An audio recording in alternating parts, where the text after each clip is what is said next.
Let's break down our week 3 last minute waiver wire must adds. If you guys are in a pickle heading into week 3, these are the players you can run to the waiver wire right now to add to help you guys get a dub in week 3 of fantasy football. All right, let's kick the video off with Romeo Doubs of the Green Bay Packers, going to be stepping into a larger role, as we all know, with the Jaden Reed injury. And I do like Dontayvion Wicks as well. I think there's potential for any of the Packers pass catchers to step up and have a role in this week 3 matchup against the Cleveland Browns, as well as next week against the Dallas Cowboys.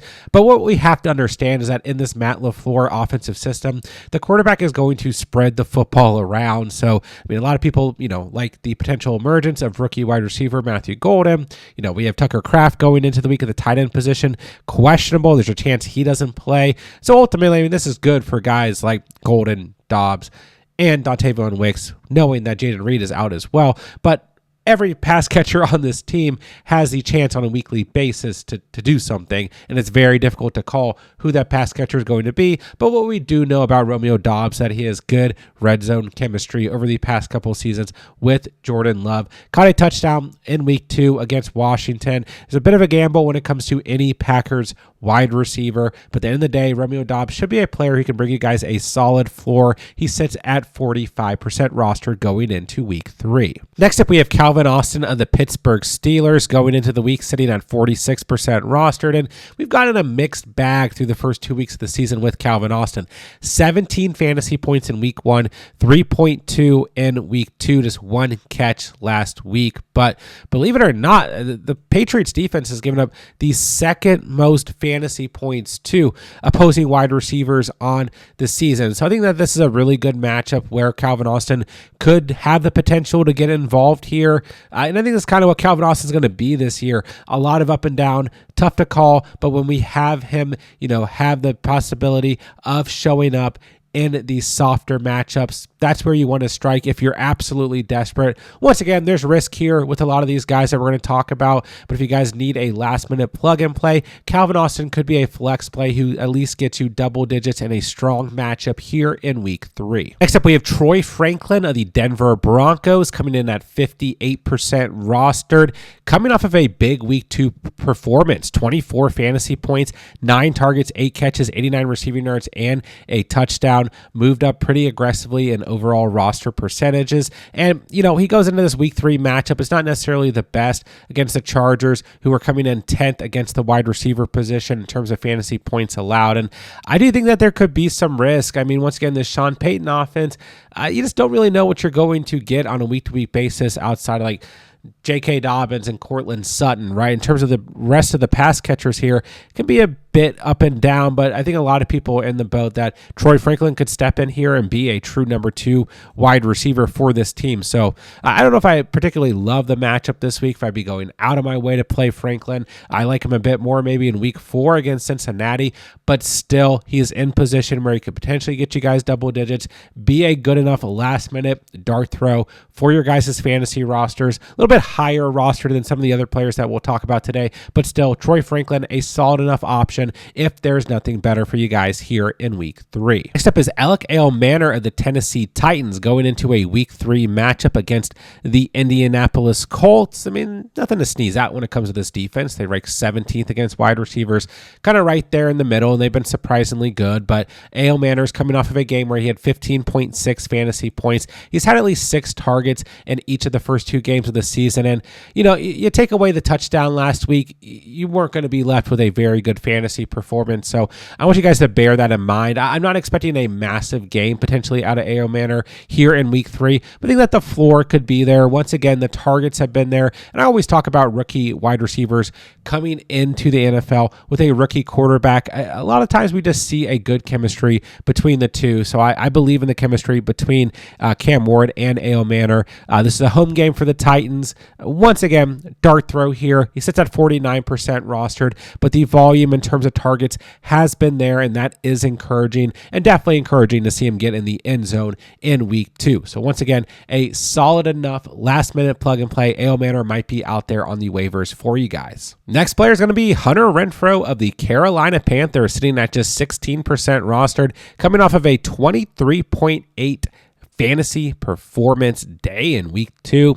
9 targets, 7 catches, 48 receiving yards, and 2 touchdowns. The Panthers will get their first home game of the season here in week 3 against a good Atlanta Falcons defense that's coming in 13th against opposing wide receivers on the season. But AJ Terrell is going to be out in this game, number 1 corner for the Falcons, and the defensive pressure has to go to T-Mac when we look at the Panthers wide receiver room. So I like Renfrow a lot this week as kind of a sneaky flex option. And for you, those of you guys in PPR leagues, at the end of the day, this Dave Canales system likes to utilize a slot wide receiver, and they thought it was going to be Jalen Coker, but Coker's been on IR. They were, happy with Coker enough that they traded away Adam Thielen, and Hunter Renfrow has had to step up, and I would say he has stepped up. He still had 6 targets in week 1, although just 2 catches. But like we said, 23.8 fantasy points this past week, 9 targets, 7 catches.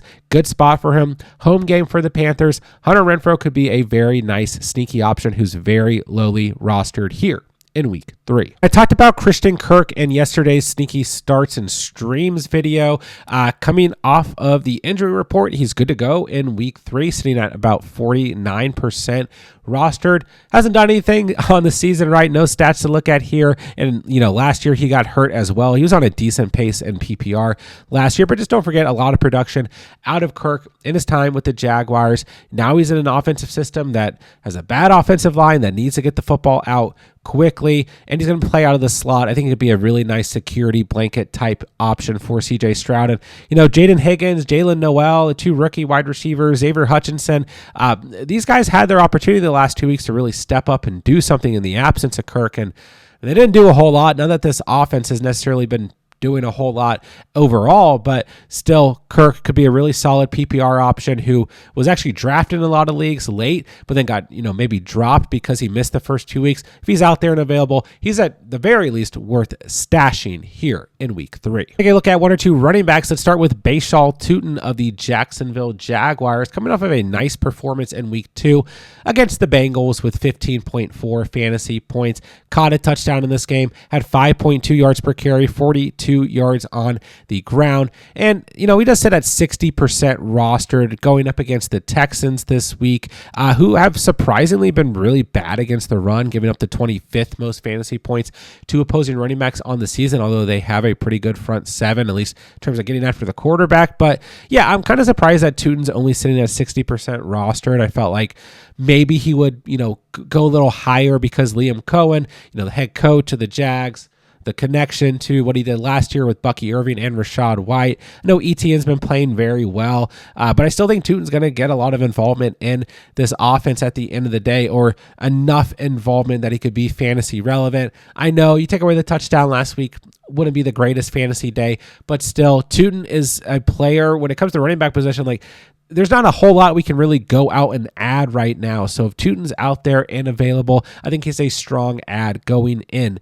to week 3. Next up, I want to talk about Tyler Algier of the Atlanta Falcons, sitting around 44% rostered, coming off of a 15-point fantasy day in week 2. Had a touchdown, 76 yards on the ground, 16 touches, and a target in week 2. He also had 10 touches in week 1. The Falcons are utilizing Tyler Algier. Bijan Robinson is having a great season. He's the RB5, but he could be the RB1 in fantasy right now. But don't get me wrong. Getting the touches to Algier is still good for Bijan. They're keeping him fresh, especially early in the season. But I do know some fantasy managers who own Bijan who've been frustrated seeing Algier get these touches. And I think we have to start to recognize that Algier is essentially just a handcuff. Don't get me wrong, but he could have some standalone value at times as well if you guys are in a really bad position at running back. And here in week 3 against the Panthers, this is one of those matchups that we want to maybe consider things, because we know that the Panthers have a bad run defense at the end of the day. So if you guys are absolutely desperate, I think this is a play that you guys could actually make here in week 3. It's a little bit risky because, he had 10 touches in week 1, but just 2.4 fantasy points compared to this past week where he found the end zone and had 15 fantasy points. But it's a good enough matchup here. The opportunity is there. I think Bijan Robinson to score a touchdown right now, his betting line is negative 240. So what Vegas is implying is that the Falcons running backs, have an opportunity to score in this game, I actually think that Algier has just as good of an opportunity as Bijan, believe it or not, with what we've seen through the first 2 weeks of the season. So strong handcuff, but he could also have the opportunity to score. And very quickly, I forgot to put Rachaad White in this video, but I think White is a great ad, sitting at 49% rostered, scoring 14.6 fantasy points in week 2. Found the end zone, got a lot of involvement in this week 2 game against the Texans. Gets a great matchup in week 3 against the Jets. I think he is a strong ad who could once again also have standalone value for you guys. Look at some quarterbacks, and if you guys did not watch yesterday's video, I do love Caleb Williams going into the week. Great matchup for him against the Cowboys, sitting at 69% rostered. I would definitely try to stream him if possible. But in terms of other players, let's take a look at Danny Dimes, sitting around 76% rostered, so pretty highly rostered. I know not all you guys are going to be able to pick him up, but if he's still out there floating around, this is a good enough matchup here in week 3 on the road against the Titans. But I will say the Titans have been pretty good in terms of their front seven and their defensive play calling. They actually come in number 2 against the quarterback position in terms of fantasy points allowed. So maybe I take it back. Maybe it's not a great matchup, but I think across the board in terms of other positions, it's still a pretty good matchup here. And Daniel Jones is one of the top players, regardless of position, in terms of red zone touches in the NFL. Like, Daniel Jones is getting like as many red zone touches as Saquon Barkley right now. Absolutely crazy. He has 3 rushing touchdowns through the first 2 games of the season. So, 22 or more fantasy points in each of the first 2 games. If he's out there and available, there's still part of me that wants to be, a little bit cautious with starting Daniel Jones, but he's still a strong stream. I know we got, Jaden Daniels, Brock Purdy, Justin Fields. We got big names at quarterback out this week. Daniel Jones, a perfectly fine streaming option here in week 3. Speaking of big name quarterbacks that are out, we also have Joe Burrow out this week and for the foreseeable future, and that brings in Jake Browning for the Bengals as the starter. 20 fantasy points in week 2, threw 3 picks, but he also threw 3 touchdowns and over 240 passing yards.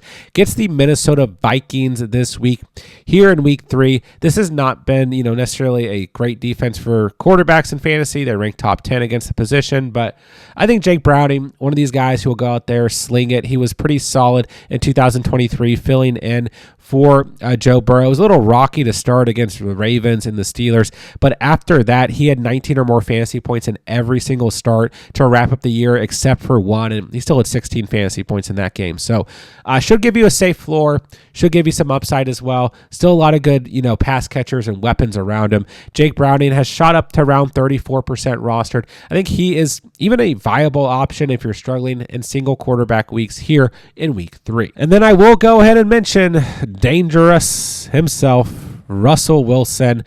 I think this one is a bit risky. Obviously he had 31 fantasy points this past week against the Cowboys, and in week 1, just 11 fantasy points. So, we're looking at a mixed bag for sure here.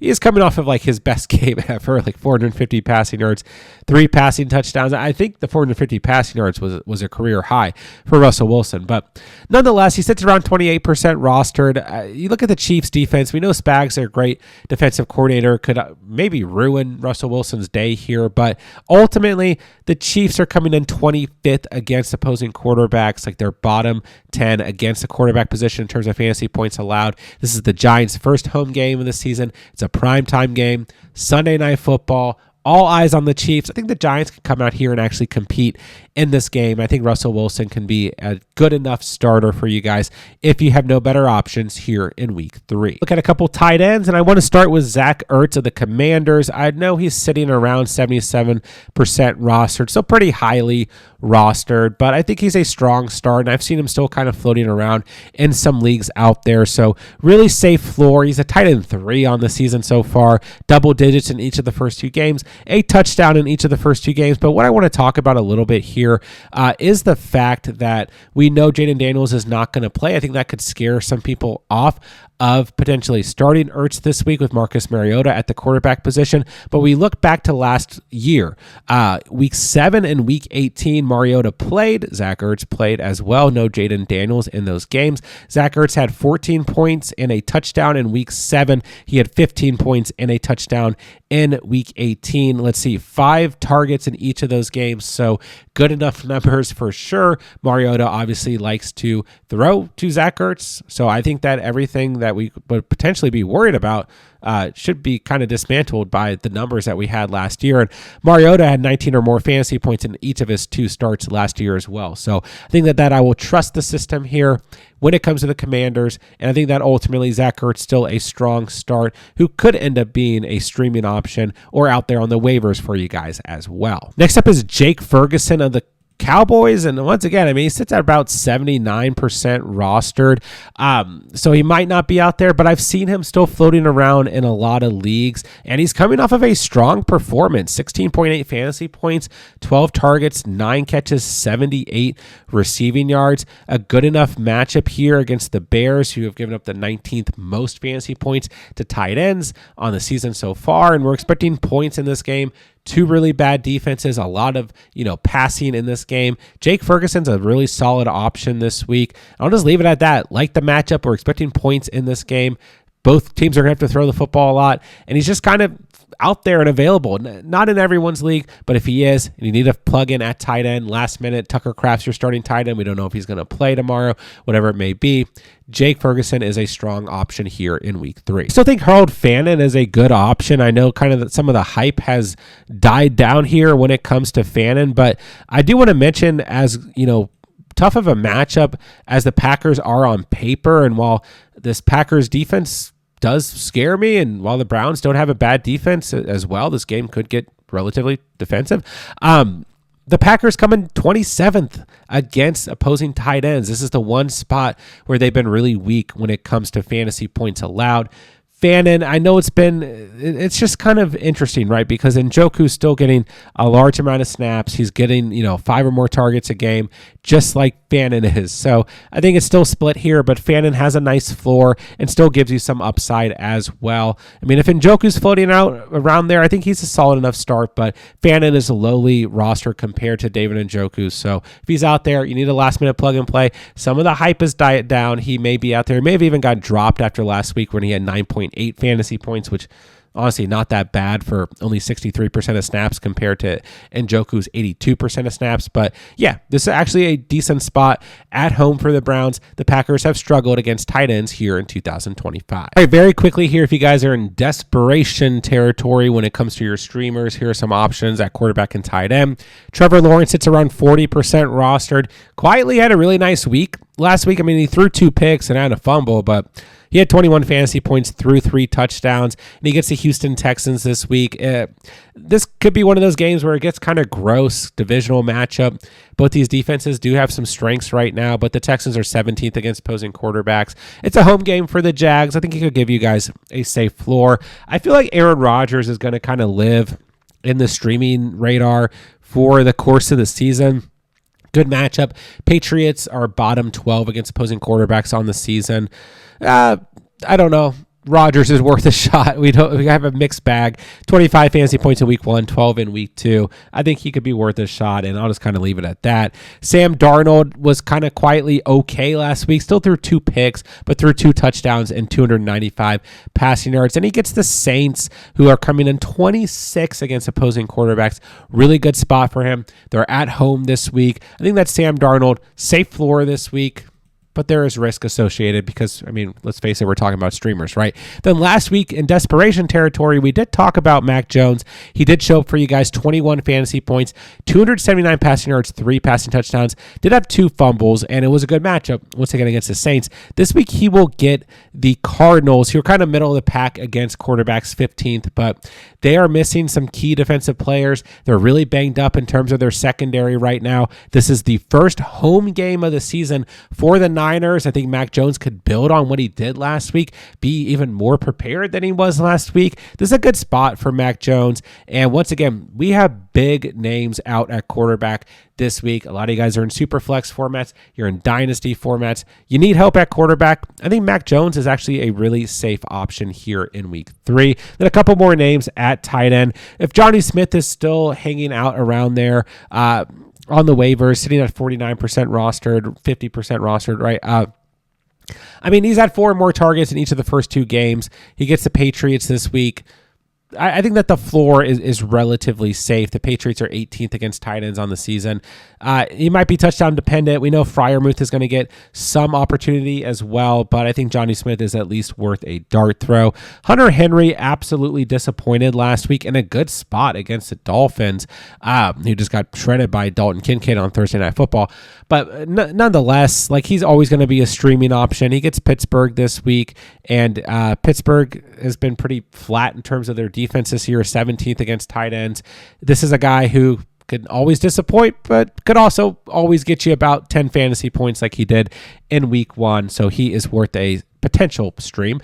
Cade Otton, I think, is kind of quietly a good option this week. The Jets are 24th against opposing tight ends.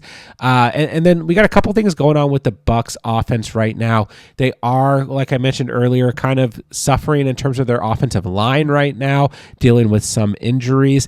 And Emeka Egbuka, is probably going to play tomorrow. I thought all week that he was going to play, but he's dealing with 2 separate injuries, and they might be in need of another kind of pass catcher in this game, and in need of getting the football out a little bit quicker because of those offensive line injuries. We've seen 3 targets in week 1 for Otton, 4 in week 2, both road games for the Bucs. This is their first home game of the season. I think it's a good matchup. This is like true desperation area because he hasn't been productive this season at all, which is 5.5 fantasy points in total through the first 2 games. But he sits at 12% rostered. This is one of those, you got nothing better. There is absolutely nothing better out there. You waited all week long. Tucker Kraft doesn't play. You need somebody to throw in there. I think Cade Otton could be a guy who at least gives you a floor in week 3. There you guys have it. There are your last minute waiver wire additions for week 3 of the fantasy season. If you guys have any fantasy football questions whatsoever, be sure to drop me a comment down below. I will work through answering every single comment on this video before Sunday's kickoff tomorrow. And while you guys are down there, it does me a huge favor if you guys hit that subscribe button on the way out. And when the videos pop up on the screen, go check out all of our week 3 content for the fantasy season. We have everything you could possibly need to dominate this week of fantasy football. And with that, I'll say thank you guys so much for watching and or listening. And remember, you saw it here on The Catch.